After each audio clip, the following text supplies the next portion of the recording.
Yoris minta ayahnya dihukum seberat-beratnya. Yosep suka main pukul Tuti. Sidang ke-6 kasus pembunuhan ibu dan anak yang menewaskan Tuti Suhartini dan Amalia Mustika Ratu, selain menghadirkan tersangka Muhammad Ramdhanu atau Danu sebagai saksi, juga menghadirkan Yoris yang tak lain anak dari terdakwa dan korban. Kamis, tanggal 25 April tahun 2024, petang. Sidang pembunuhan ibu dan anak di Jalan Aga dengan saksi Yoris Raja Amanullah dimulai sekitar pukul 17.30 hingga pukul 21 WIB di Pengadilan Negeri Subang.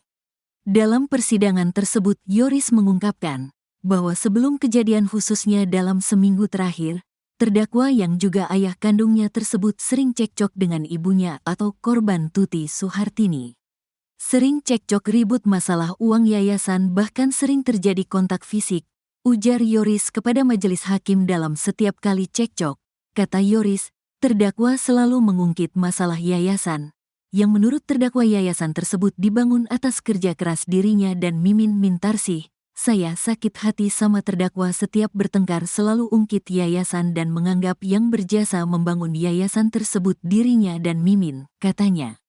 Dalam kasus pembunuhan ibu dan adiknya tersebut, sejak awal Yoris mencurigai ayahnya dan Danu. Sebelum kasus ini terungkap oleh Polda Jabar, saya sudah curiga dari awal kepada Danu dan ayah saya Yosep serta Mimin dan kedua anaknya.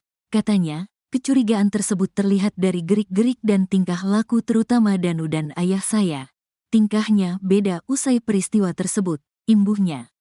Menurut Yoris, sikap ayahnya atau terdakwa Yosep terutama berbanding terbalik 360 derajat dalam kehidupan sehari-hari dengan saat diwawancara wartawan.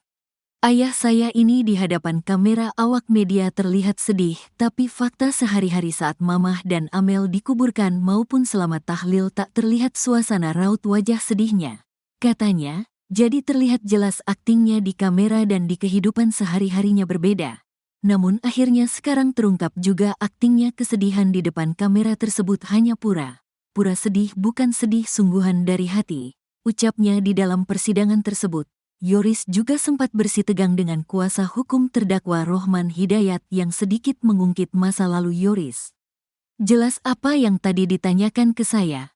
Rohman Hidayat sedikit mengungkit masa lalu saya yang terjadi belasan tahun silam, diungkit di persidangan padahal gak ada kaitan dengan kasus ini.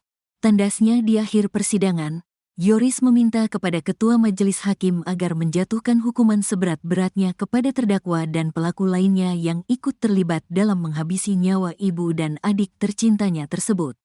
Saya hanya meminta kepada majelis hakim, berikan hukuman seberat-beratnya kepada para pelaku, termasuk ke ayah saya sendiri yang saat ini sebagai terdakwa, karena mereka telah dengan keji menghabisi nyawa ibu dan adik saya.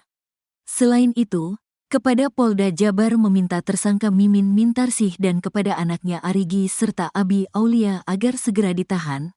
Pintanya dalam persidangan tersebut, sejumlah barang bukti dihadirkan mulai stik golf, ember, gayung, pakaian korban, kunci rumah, kunci mobil dan juga tas. Tas milik Amel tersebut berisi uang Rp30.400.000 sempat diserahkan oleh Yoris ke Babin Kamtipmas bernama Irlansyah.